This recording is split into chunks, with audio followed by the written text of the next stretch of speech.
I have time. It's what am I doing with my time that makes the most impact. Really using that time blocking has helped me, and in communicating with my house. Like, I communicate with my husband probably more than he ever wants to. And I communicate with my kids of like, okay, here's the chores I need to get done today. Here's the priority level. Because the more I communicated with them, the less I felt like I was doing on my own, because there was no guessing. I'm like, they know, you look at the calendar, check the calendar, you know, you got to get chores done before you're going anywhere. So they get chores done, they get moving, they do their things, then they come with asking questions that are less overwhelming for me and more a where's the priority level. It's teaching them how to be independent in a way on their own, but communicate as a community, as a team. We're a team, and that's what we have to be. Welcome back to another episode of Master Delegator, the podcast where we explore strategies, insights, and real-life stories to help you delegate with confidence and efficiency. Today, we have a very special guest joining us today, Stephanie Polcyn.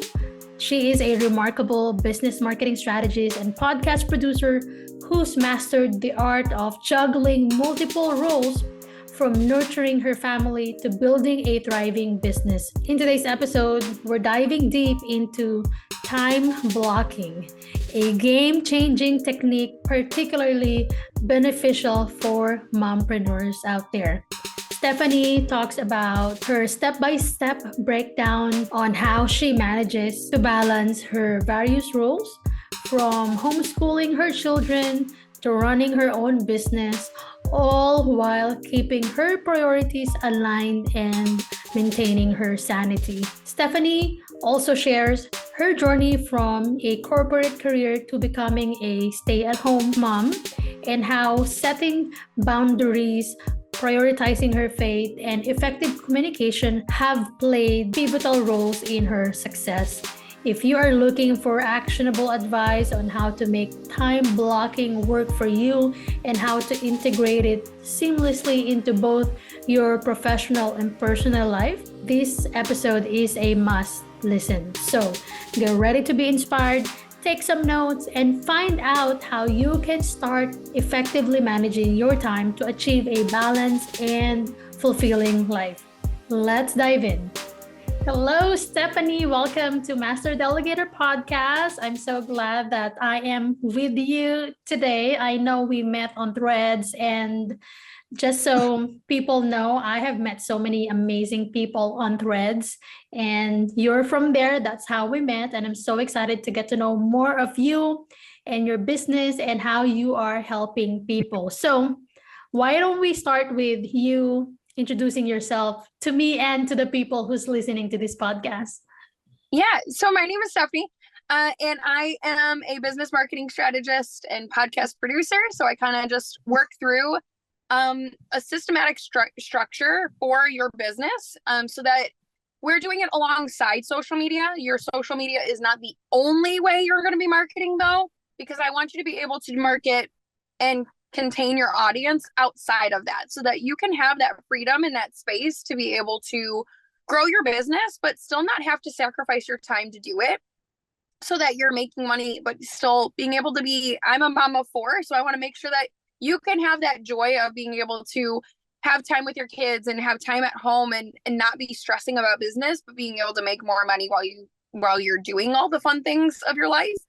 So we do it with a systematic structure that can take you not just social media, but outside of social media to grow that business and take it to the next level for you. That's amazing. I love that. And for some people, I'm part of different podcast groups on Facebook. And one most common challenge that most podcasters ask in the group is that how to get more listeners.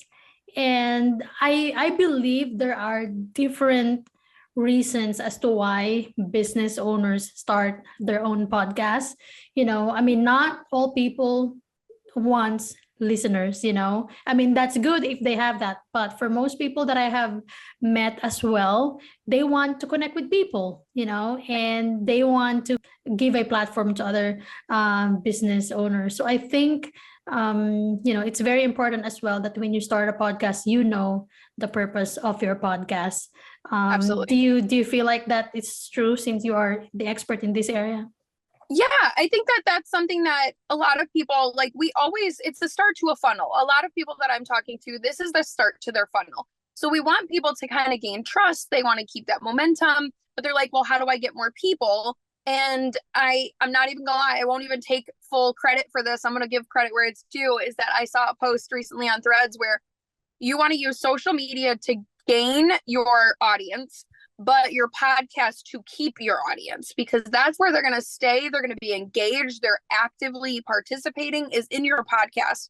But we need to go out to social media and we need to go to other spaces to bring them in, because if they don't know about it, they don't know where to go to find you. Like, they are searching in the search bars of Google or in the podcast like it's Google. So they're using that search bar to search for it. But if you're not optimizing your titles to sound like something that's going to come up for them, and they're not going to find you. So we want to be able to not just optimize your podcast in that essence, but we want to go to other places. Where are they looking? Where are they searching? Where are they going? So that you can gain them and bring them in. But if we don't have both, we're going to be at a slight disadvantage to others. I love that. You find people on social media, and then once they listen to your podcast, that's where you get to nurture them and you get to keep them by giving them value. So based on your experience, what is the number one social media platform that is working really well when it comes to promoting a podcast? I think it depends on each business and each person in their own, because like I'm somebody who, my Instagram is where I've been really nurturing people. So people come to my Instagram to see that. So they're going to Instagram, they're going to Threads, they're finding it through that avenue. Whereas somebody else, I have another client that she just strictly works on her Facebook, and her Facebook is the space and the place. And that's where she gets her audience from and she gains people from. Whereas I have another one that her content is on TikTok. Okay, great. Her content then gets pushed through TikTok because that's where we've nurtured. So I think it's not trying to be everywhere, but it's where are we nurturing? Where do we feel that we're getting our audience? Where are we feeling the most comfortable and confident on? And then using that platform, learning about it, utilizing it in its best form, and really diving into that space instead of trying to be like, I'm here and I'm here and I'm here, and really not getting anywhere. Let's speak to the one space that works best for you and what we can nurture. And then that's not to say that like you can't put your podcast on Pinterest and still get people, but it's now you have to change that content. What are we doing differently for Pinterest than we are for Instagram? Or what are we using on TikTok that is working that might not be needed on Facebook? But you can take your episode and distribute it all over and we can repurpose it. But when it comes to nurturing and growing, it's based on where you're already doing the work and nurturing instead of trying to be everywhere. Right. I love that. You got to start with what you already have, right? So if you have followers on Instagram already and you're not posting your podcast episodes there yet, start from there and then learn. And then if you see it's working, then maybe duplicate what you're doing to similar different, platform. I love that. So I want to dig deeper on your personal story, because you started as a health and wellness coach. So you're into fitness, but then you pivoted to business coaching and helping business owners scale their business. So take me back to that time where you were coaching people when it comes to like health and wellness and all that kind of stuff. Like, and even before that, what were you doing? Were you working for a company? How did you get started with your fitness coaching? Yeah, so I had left the corporate world. I actually worked a corporate career for many years, and I had left the corporate world to be a stay-at-home mom. My husband was making more, and we had kids of our own, and we wanted somebody home with them. We had that ability throughout our entire marriage to have one of us home with our kids the entire time. So we thought, okay, he's making more money and it's costing us more to have me working. So I came home and it was great. I started hey, being with my kids, I had got pregnant and we loved every ounce of this. And while I was pregnant, I realized that I was feeling very pulled to homeschool my kids. And that's a really big undertaking. That's a really big thing. I was going to be pulling 3 kids out of schools and taking them home with me. And it was great. So we decided to do it. We jumped full force into it. And I ended up homeschooling them for 3 years. And it was the year before COVID. I homeschooled for the year before COVID and the year after. So it ended up being perfect timing in our world. But it was a great experience to be home with my kids, to homeschool them, to be in that space with them. But I had just had our 4th, and I kind of was like looking around and in this space. My husband looked at me and he's like, you've got all 4 kids at home. You're homeschooling, the house, the chores. He's like, what's your hobby? What do you do if for fun? And I was like, don't they count? Like, does it count? And he's like, no, I need you to figure out what you want to do. And so he gave me a challenge in 24 hours, come back and tell me. And I turned around and I go, I'm going to do this whole working out thing. And he laughed, because if you knew anything about me beforehand, I was not a fitness person. I didn't do more than a small walk. I didn't do running. I didn't do lifting. I didn't do any of that. I was a former athlete my entire childhood and into high school, but I hit college and I stopped. And so it was kind of funny, humorous to hear that I wanted to do health and wellness and take care of working out. And I started having friends come to me and be like, I want to come with you. I want to join with you. I want to work out with you. And so that's where I started my health business, was because I wanted to take others on the journey with me. I knew I wasn't going to be doing this alone. So come with me. Let's work together. And it was going great. I was homeschooling, doing my business. We were making it work through that time frame. And I came to a point where I had a friend look at me and he's like, you're already doing all of this work. I think you need a podcast to distribute your voice louder and to bigger audiences. And I was like, you're crazy. I can't do that. I don't have a sound stage, or I don't have any of this equipment. He's like, you don't need that. Just your phone. Just start recording. And I started my podcast and it started going really, really well. And then I wrote a book. And then 3 months later, I wrote another one. And the second one went bestseller. So in this matter of a 6-month time frame, I had a lot of crazy good things happening. But my business was kind of shifting. I was having less clients coming to me, and I was having more people come about business. And they were like, I see what you're doing. How do I replicate? I see what you're doing. I've got ideas. How do we go further? How do I keep doing this? And the conversation shifted from, I'm looking for health information, to I was connecting with a lot of business owners going, I want to do this. I want to do what you're doing. How do I do it? And so I realized at that point, I was like, I need to start shifting my gears here and shift who am I speaking to? Where am I going? Because I had friends who were canceling lunch dates because they were too afraid to go eat with me. And I was like, guys, I'm not critiquing your food. I don't care. But yet I was having people day in and day out come to me for business help. So I did the shift, and I kind of shifted into that business marketing and into the business sense, where I help them be able to take here's your idea. Now, how do we fit it into your business? Let's make it a reality for you. And what do we need step by step to make that idea or that concept a success for you? And then let's market it, and then let's put it out and get it rolling and going and doing, so that you can have the success. And a lot of the people were watching me do it outside of social media, because that's what I was doing. I was doing my podcast. I was writing a book. I was having events. I was doing things that had nothing to do with necessarily the social media. It was promoting those things on social media, but the main essence was outside of it. And a lot of people wanted that. So I started shifting, and it's been a huge shift, but the greatest shift for my business and for me. I found so much more joy in what I do.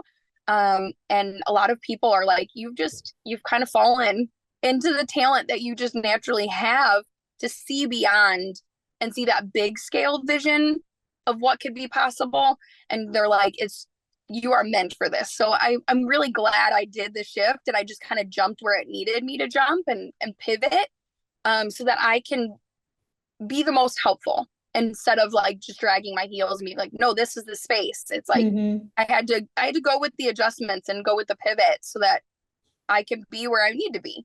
Right, exactly. And it's so nice for your husband to ask you what you wanted to do, right? Not all husbands, ask that question. And I'm glad that, you really took the time to give him the answer. It took you like 24 hours, to think about, what you really wanted to do, because that thing set you up for who you are right now and how you are helping people. And so you have 4 kids, and now you're doing the podcast, you're writing books, and you're helping other people as well. How are you doing it? Like, did you hire somebody to take care of the kids? Like, how are you managing your time? A lot of time blocking, and calendars. Like, I am one of those people. I heard the word time blocking when I first started, and I was like, this doesn't work. This is a joke. And I started doing it shortly after, and I learned a system that works for me, and it's worked for a lot of my clients. It works for a lot of friends and a lot of people. And it's a lot of following up with, okay, what are the non-negotiables? Like, those are the things that I have to fully participate in, that cannot change. That meant I had to include like me time and, family time and dinner and all the things that are required to function in my house, even including, I started it when I was doing homeschooling. So I had the time block of like, okay, we're going to do school from 9 to noon or 8 to noon. Then we had lunch, then we had chores, and it was written out so that the kids could see it. I could see it. We all understood what was going on. And it ended up being one of the greatest things, because then I looked at things I call them the flexible negotiable or non-negotiables, because those are the things like, I still have to take a kid to a sport because mine aren't driving yet. They're all under, 16. So I have to still drive you to the sport, but I don't have to participate. But that's time I can be sitting in the parking lot while I'm waiting for you. And I can be doing work things, from creating a reel to sending an email to answering questions, creating other alternative content to reading a book, like create that space. But I had to see it to understand that like, I have time. It's what am I doing with my time that makes the most impact. So really using that time blocking has helped me, and in communicating with my house. Like, I communicate with my husband probably more than he ever wants to. And I communicate with my kids of like, okay, here's the chores I need to get done today. Here's the priority level. Here we gotta go here, and here's what's going on. Because the more I communicated with them, the less I felt like I was doing on my own, because there was no guessing. There was none of the mental overload on my part of like, everybody's now coming up to me going, Mom, what do you need to do? Mom, where are we going? I'm like, they know. You look at the calendar, check the calendar. Where are we going today? You know your sports, what we have going on. Like, I've communicated that with you. You got to get chores done before you're going anywhere. So they get chores done, they get moving, they do their things, then they come with asking questions that are less overwhelming for me and more where's the priority level? Where are we at? I've come and I've done all these things, Mom. I've accomplished all my tasks. Can I go play? And it's instead of, well, I want to go play. What do I need to do? It's asking different questions. It's teaching them how to be independent in a way on their own, but communicate as a community, as a team. We're a team, and that's what we have to be. Right. Yeah. Communication is very, very important. And how do you do your time blocking? Do you use a digital calendar, or do you use a physical calendar where your kids can see the schedule, or do you use both? I do I'm looking at my husband. I was always sitting here. I'm like, so him and I use a digital calendar.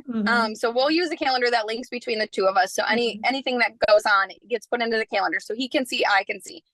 The kids and I'll use my main, like I call it the home calendar. So it's a paper calendar on the wall, big, huge thing. It's color coded, it's times, like all the things.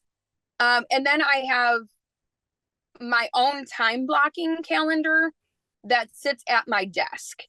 And that is the paper copy of one that is red, greens, blues. It is time blocked a little bit differently.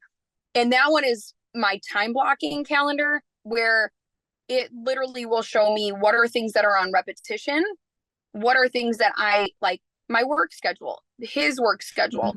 The kids have sports every Monday and Friday or whatever, right?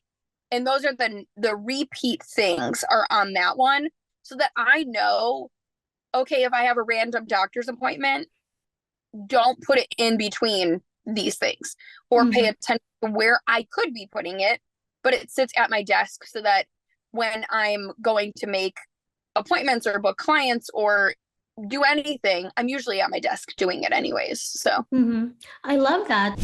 Are you sick and tired of being overwhelmed and afraid you'll never scale your business? Meet Smart VAs. Unlike many virtual assistant agencies that only assign one dedicated virtual assistant, we provide flexibility for growing businesses by assigning a team of experienced virtual assistants that can do different tasks to support your continuous growth. Visit smartvas.online to book a free discovery call and start growing your business.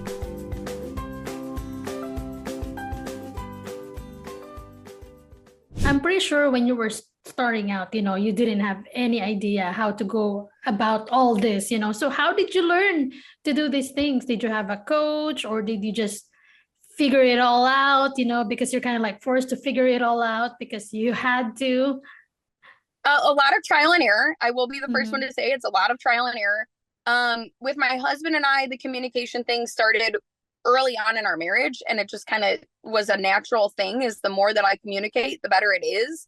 And I thought, well, if it works for the two of us, why should I not be treating my kids the same? Like I need to talk to them like they're adults if I want them to think like adults. I need to talk to them like they're intelligent, they're sponges. Like, start talking to them not like they're children, but like they have the intelligence that they can handle. So yes, words change. Like, I need you to do your chores might be how I talk to my 5-year-old. Whereas I look at my 14-year-old and I'm like, have you done your chores today? You know better. Like the conversation is different, but it's also a lot of trial. It was trial and error, especially at the beginning, of what's working, what schedule isn't working, what time frames do we need to be looking at. And at first, I didn't put my business on the calendar. I would fit it wherever there was a blank gap, and I tried to just squeeze it in. And then now I've come to the point where I have a little bit more flexibility, where I can be like, no, these are my work hours, and set office hours and set the times, and be more diligent about, no, my business is not going to fit. I'm not going to put my business in the squeezing moments of the middle. Right. I'm going to make it a priority, but it's not going to overtake my house. So my kids and my family come first, but I do want to make my business a priority. So I'm going to block out a couple of hours, and I'm going to give myself that time to actively participate in my business, not just, well, I didn't have time today. That means I'm not taking it as serious. I'm taking it seriously. I'm putting it on the calendar. And I'm like, if it hits the calendar, it's real. It's happening. Right. So if it's on the calendar, it's important. If it's not in the calendar, nope, not gonna do it. Maybe some other day. Right. Or it becomes lower on I call it the totem pole of things, right? Like we've got all these different things. And when I'm trying to coordinate 6 people, it's hard. So if it doesn't hit the calendar, that birthday party wasn't obviously a big priority to you if you didn't tell me about it and we didn't put it on the calendar, or that thing wasn't as important because you didn't make it as important. And so it also kind of in a way has shown my kids what priorities look like and how to prioritize things so that they can understand, okay, well, if it's a priority, I need to make time for it. It doesn't just get, well, when I have the time. No, you make the time. If you want it, you make it. Right. You don't let it just kind of magically fall from the sky for you. Yeah, exactly. And I'm glad that, at an early age, you are already teaching your kids responsibilities. You're delegating responsibilities to them already, not just house chores. And that is such an amazing skill set to have, especially early on. And I'm glad that, you learn as you go through life.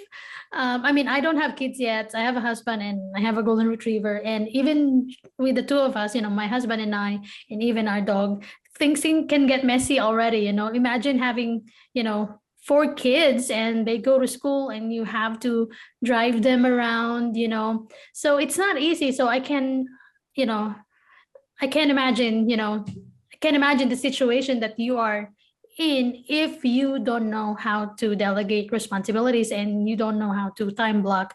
So, what was the biggest challenge that you had to overcome as you were starting out in the business? In the business, I would have to say it was probably more myself. I had to battle myself a lot of the times of like, am I worthy? Who am I to say that I can do this? I have no experience. Like, it was a lot of the mental self-sabotage and the mental conversations with myself. Like imposter syndrome. Yeah, imposter syndrome and just negative words that would be coming to me. And it wasn't from outside sources. It was truly just me debating myself. Because I'd get a little momentum and then I'd get fear would creep in or this doubt would creep in or this or that. And you kind of sat there and you're like, because I didn't have a lot of experience beforehand. I hadn't owned a business beforehand and I've done other things, but it was like one of those things where I didn't make those businesses a priority. I didn't make those things a priority. So now shifting and going, no, I'm going to make this work. There is no other option. It was different. And I think it took me going, okay, I don't want to play anymore. I want to either go all in on myself or I'm not going to do this. And it was a lot of me. That was probably the biggest setback because I had friends within businesses. I had the network. I had the communication skills. I had the experience with my retail background. I had all what I needed. I had the tools and I had some belief and some excitement and some, encouragement of my own leadership skills. But it was a matter of me believing in myself so that others could then believe in me. Right. And it took a lot of me getting out of my own way to be able to go further and bigger and different because I had to get out of my way or else I wasn't going to succeed. Right. Yeah. And, I can relate to that. I grew up in the Philippines. I moved to the States in 2019 and now I'm in Ohio. So, there were a lot of adjustments that I had to do. And I started a business. It was also during the pandemic and I had to, talk to business owners. And I was thinking, who am I to talk to these CEOs and founders? I was just somebody who moved from the Philippines. If you see me, I'm only 5'2", so I'm kind of small, as compared to other people here in the States. I was like, who am I? Somebody from the Philippines, small with an accent talking to these people, but I feel like if we know our purpose, if we know what we had to do, we will be forced to show up and be consistent. Even with podcasting, when I started my podcast, I didn't have the confidence that I have now. Right. But and then people ask me like, how did you have the confidence now? I was like, I just did it. I just kept showing up. Like I don't really know how, but I just did it. It's kind of like what the Nike brand says, just do it. And sometimes when you just do it, you'll gain the confidence that you need. But how about you? Like, did you do any practical steps in order to overcome imposter syndrome? I continue to do it scared. Like you said, just continuing to show up, continuing to do it.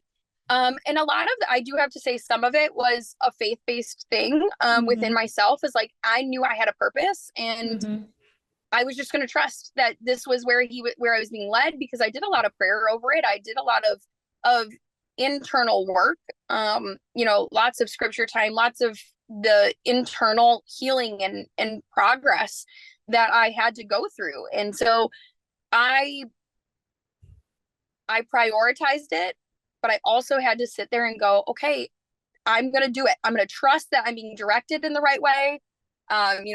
I know my Heavenly Father is not going to direct me in anywhere that is false or that he doesn't want me. I did a lot of prayer of like, if this is where you need me, open the doors. If this is not where you need me, shut them and shut them hard. Like just open it up or close it. Send me where you need me. Use me as you need me. Let me be your light in the world. And if I felt the good, excited encouragement of like, hey, we're going to go here, I would take that fear and that like scared anxiousness and just go, it's for good. I'm going to step forward. I'm going to step forward. I'm going to do that scary thing.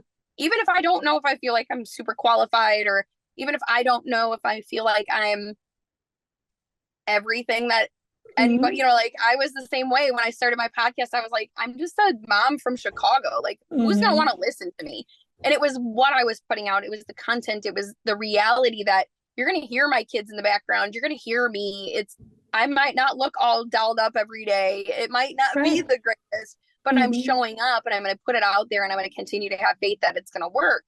But if it didn't feel good and it was one of those moments where you're like, this just doesn't feel right, or this agreement or this, you know, contract or, you know, like a partnership or anything that I was going through, and I was like, it just doesn't sit right. It doesn't feel good.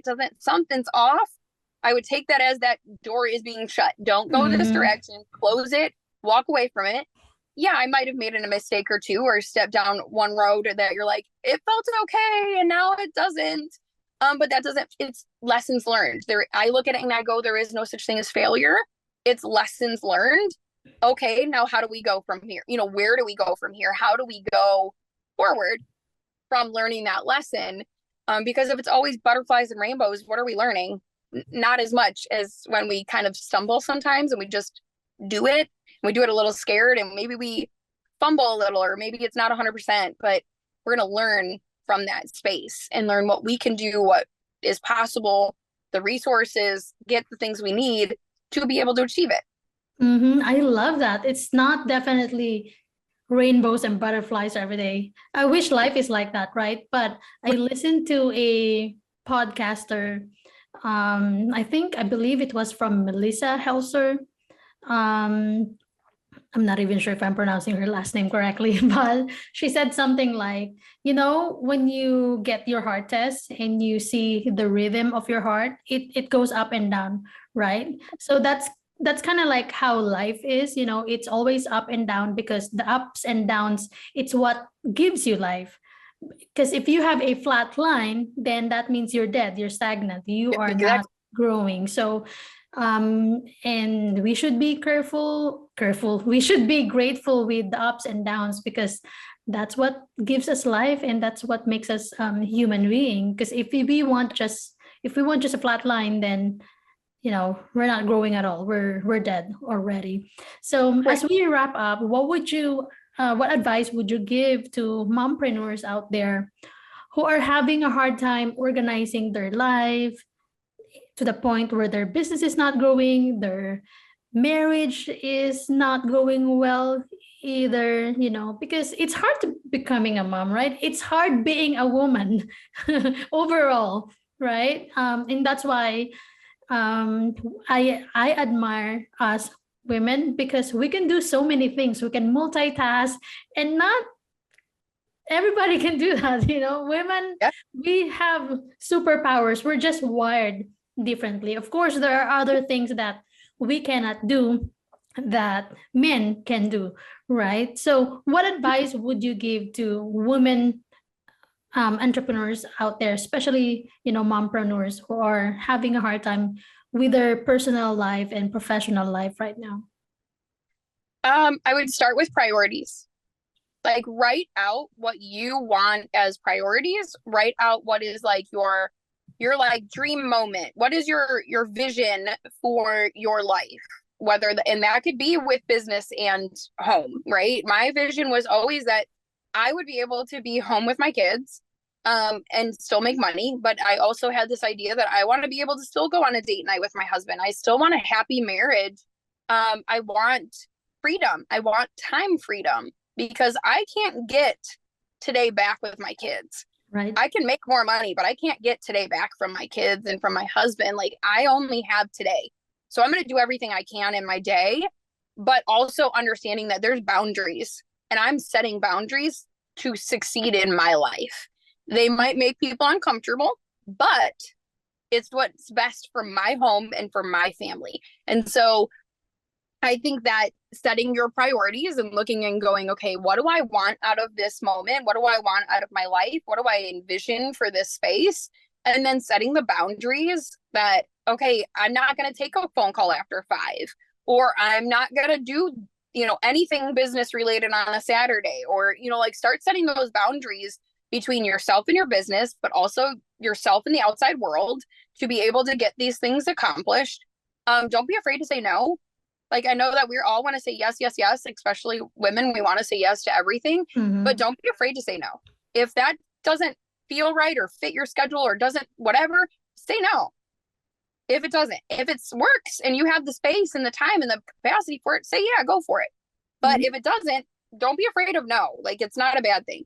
And then being able to put it all together and communicate. Like, I think something huge was communicating with my husband of what do we see for our house and in our family? What do we see us? I wouldn't have probably left my career if we didn't have the conversation of like, we're wasting money by having me go to work. Those conversations, they're hard, but we got to have them because together we're a partnership. Right. And so making sure priorities are there. What do we want? Setting the boundaries and just going for it. And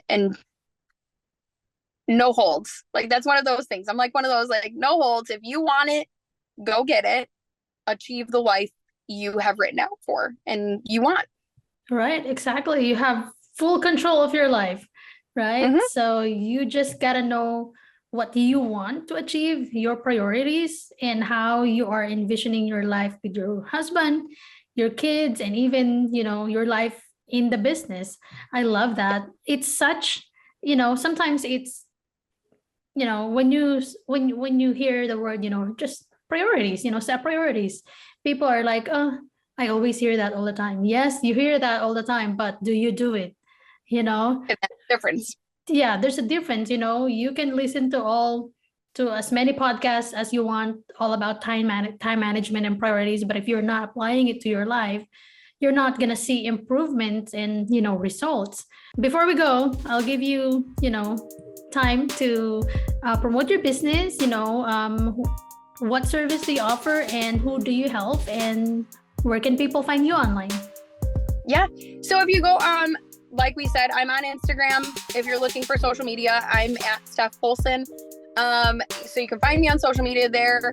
I have my website, stephaniepolcyn.com, is another great place to get in touch with me. It has a lot of the, my own podcasts. It has my production, what kind of things we can work through and how to work together.